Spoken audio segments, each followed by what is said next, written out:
Yes, yes, yes! X Factor is back, people! It's back! $5 million. That's what I'm talking about. Hey fam, what's up, what's up, what's up? This is Robert Anton, robertanton.com, coming to you with your no frills commentary from a singer. And tonight we had the X Factor premiere, all kinds of things they're trying to change around and stuff like that. Started out One Direction, actually came on to introduce the show. They were first up, and then we had a bunch of sound bites. I mean, things for about 5-6 minutes. It seemed like to go on forever. Then they had the opening credits, and then they had a bunch of other stuff going on with everybody coming in and all this good stuff, and the judges arriving, and that was another 10 minutes. So I'm like, when the heck are we going to get to some performances? So for all of you that don't know, we have changed judges this year. Now it is, or this season I should say, now it is Simon Cowell, L.A. Reid, with the addition of Demi Lovato and Britney Spears herself. And Britney was the headliner. She was not only the last one to arrive as far as the judges, but she was also the last one to come in after Simon Cowell into the room. So, you know, she is definitely the headliner of the show. I don't know what she did, but she got top billing. All right, you go, Britney.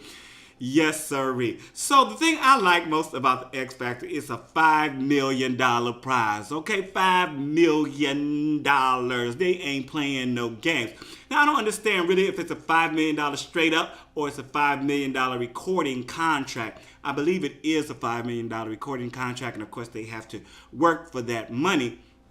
But either way, you know, The Voice ain't giving out no money. They just offering a contract, and American Idol ain't giving out no cash, even though they do pay them for all kinds of stuff that they do. But, you know, we talking $5 million here. So I like X Factor, if nothing else, for that one reason. We're going to get into the performances. I didn't get down everything that went through because, you know, they run with things and they don't announce stuff sometimes. They don't tell you what's going on. They don't tell you people's names and all that good stuff. They might flash something real quick. So I'm going to do the best I can. We started out with Paige Thomas. She was 21. She did I'm Going Down by Mary J. Blige.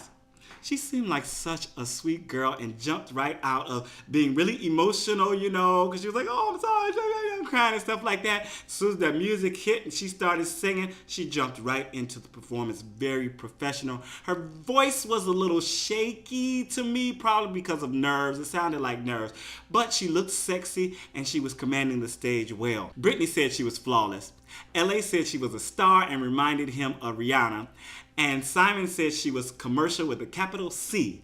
And she got 4 yeses from the judges.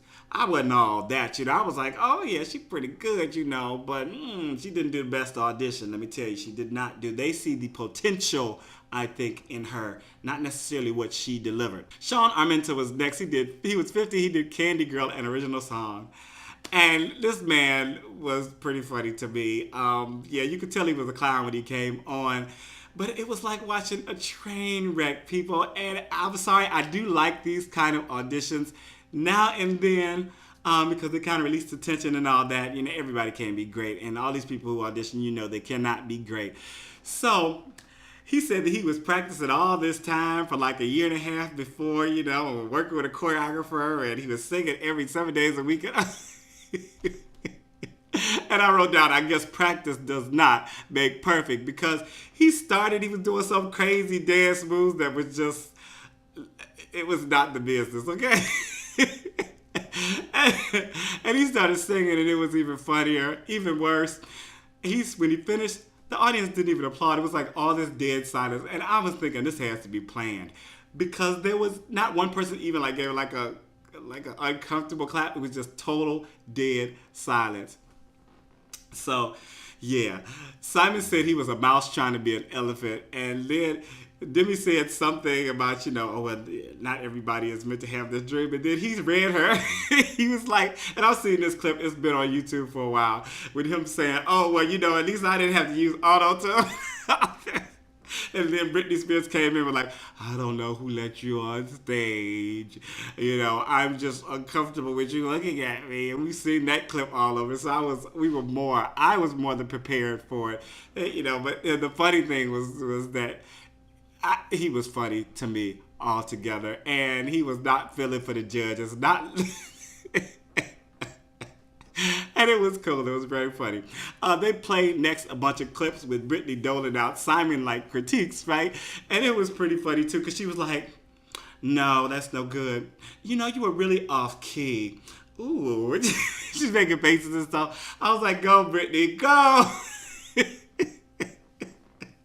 She was just not having the kids. All right. Whew, I had to get a drink because I was laughing too much. Okay. Reid Deming was up next. He was 13. He started out with It Will Rain by Bruno Mars. And Simon stopped him and asked for a different song, like almost immediately. He had a nice enough voice, but it was very young and undeveloped. And he was also very nervous, and you could hear it in his vocals. They said they wanted to hear something that was, you know, a lot more, with a lot less instrumentation and everything under his voice. So he sang Grenade. And again, he was still very nervous, and he started and he was doing his thing. But as he got into the song, he started feeling it more. He got more confident, and his vocals came out a little better. Still needs a lot of work, but 13 years old, voice is still growing. He sounded really good. He has a lot of potential. Simon said he wanted better vocals from him. LA said he reminds him of Justin Bieber. And Britney said he was completely and utterly adorable. And he got 4 yeses from the judges. Casey Newton was up next. She was 22. She did Firework by Katy Perry. Now let me tell you, this girl and her sister were so catty on camera, but behind Paige Thomas's back, they were talking about Paige and her baby, you know. They went over because they wanted to share the mirror, and it was like, her stuff is all over the place, but I want to use that mirror too. So they went over and asked her, you know, and acted like they were being nice. They were kind of reading her the whole time. And then, like, the baby touched her or something, got something on her skirt, so she was being real catty about that.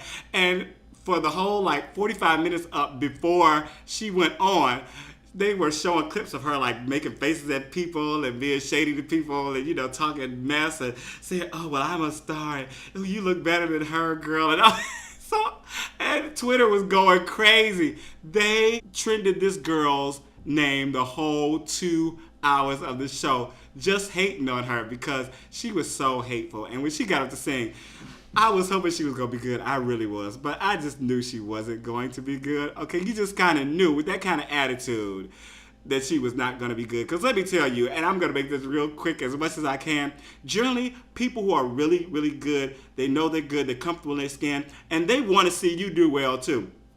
This girl was nothing like that. She was just totally like, I'm better than so-and-so, so I can't, I don't like that. I don't like, so, yeah. So she was going to do Firework, and she said she started singing since she was 4.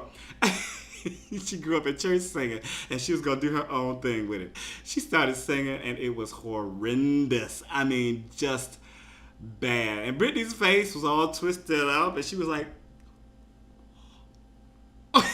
looking at the girl.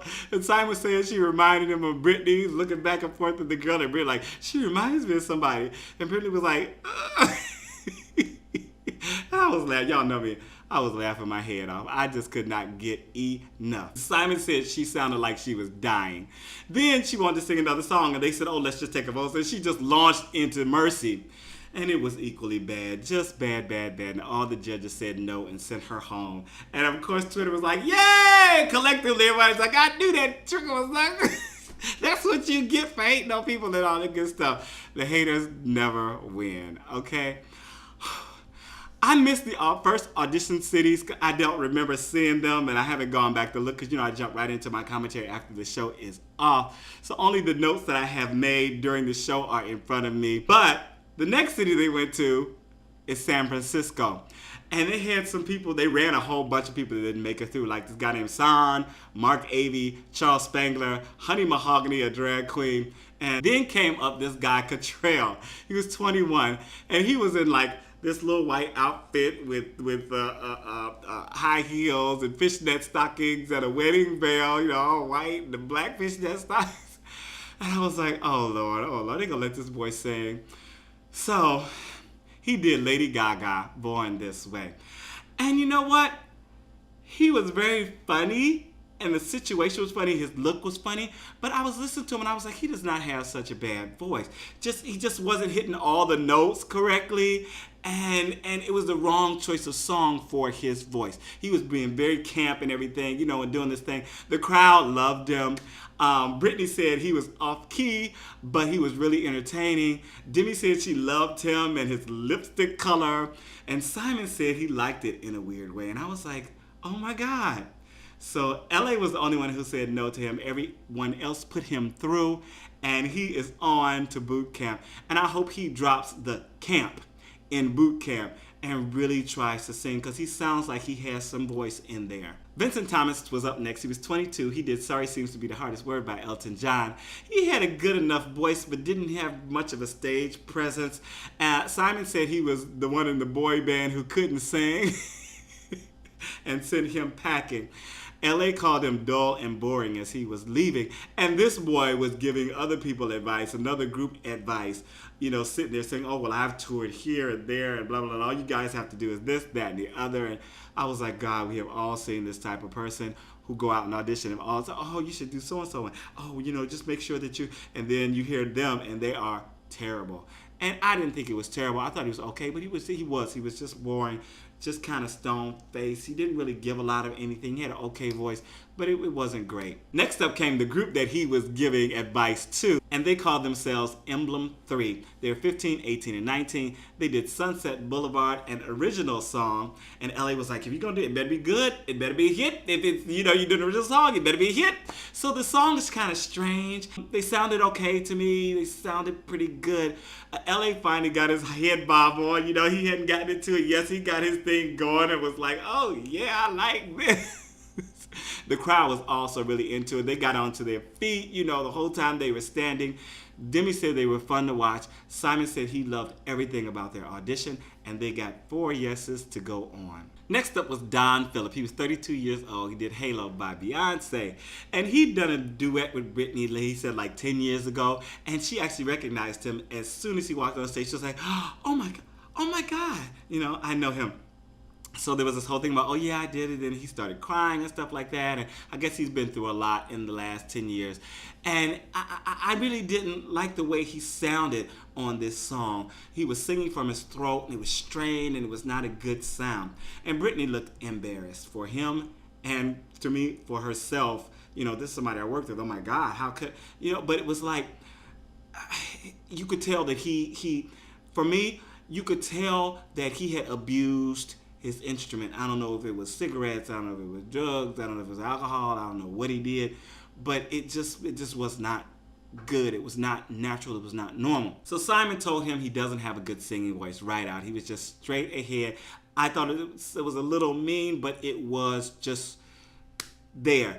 Britney had to tell him his voice wasn't up to the standard of the X Factor. He got 4 no's.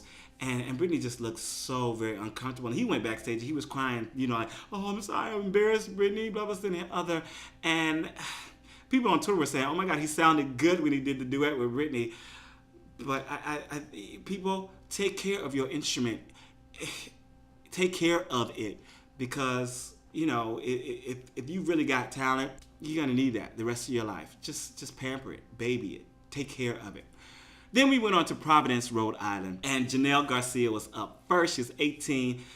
She did Paris by Grace Potter and the Nocturnals. She started out her song. This little 18-year-old girl just graduated high school, and suddenly she became this sexy and seductive woman, and she was sounding pretty good, but she was really like working the stage and doing all. They let her go on for quite a while, and it was just very entertaining. She was doing her thing, let me tell you. And she kept getting hotter and hotter. I was like, oh, girl, work it out, yeah. She had a great command of the stage. She really was doing her thing. I joked on Twitter that she'd been practicing on her stripper pole. She was a lot cleaner than that, let me say. But it did come to mind while I was watching her. Demi said she was hot. Simon said she was on the money, and the pop chops were missing a young Pat Benatar. She got 4 yeses to go through. And so far, we haven't had any real argument among the judges for like yeses and nos. No like big disagreements or anything like that. I'm waiting for that. Some little boy named Uvay Trivedi came back after the commercial and was absolutely terrible. Simon told him off in no uncertain terms and sent him on his way. And the last performance of the night, was always a big tearjerker on X Factor. Jillian Jensen, she was 19. She did Who You Are by Jessie J. She came out and she was talking to Demi, you know, and she's like, oh, I'm kind of a fan, and blah, blah, blah, and the other. And she has the same tattoo, Stay Strong, because she was bullied when she was in school. So it was this whole thing, a lot of crying and all that was going on. And her voice, to me, when she started singing, sounded a little muted. And I think it was because she was crying while she was singing, you know, and it was very emotional, and she was having a hard time. And you know, when you sing and you cry, when you cry a lot of times, you start closing off your vocal cords, so they really start to constrict. So that was, I thought, was really kind of hurting her sound. But I felt like her story got her over quite a bit. With the crowd and with the judges, Demi was definitely there. She was crying and then went up to give her a hug. Britney said her voice was incredibly beautiful. Simon took a minute before he gave his critique, and then he said it was incredible. Demi said she couldn't believe how amazing it was, and that she broke her heart while she sang. Of course, she got 4 yeses. I don't mean to be mean. I'm just telling like it is for me. I thought that she really did constrict a lot of her vocals during her performance. The storyline and the fact that she was really broken down while she was singing really did take away from the vocal for me, but the emotion and all that was going on added so much to the performance that I can see why she got 4 yeses. And I want to be able to see her more when she's not so broken up and emotional, and actually hear her sing a song and emote without just being, you know, crying and all that good stuff. It'll be interesting to see if she gets through boot camp. Yeah, that's the X Factor. It's probably very long, you know, not as long as the first Voice premiere. But for this season, tell me what you thought. Who were your favorites? So far, I can think of 50 people that were better that went through from the first season of X Factor, the last season of X Factor that we just saw. We haven't had a Stacey Francis moment yet. And of course, I am definitely waiting for that kind of, not only the emotion, but that kind of vocal. And we'll see if that'll happen tomorrow night. This is Robert Anton, robertanton.com. Peace. Make sure to favorite this, thumb it up for me, and send it on.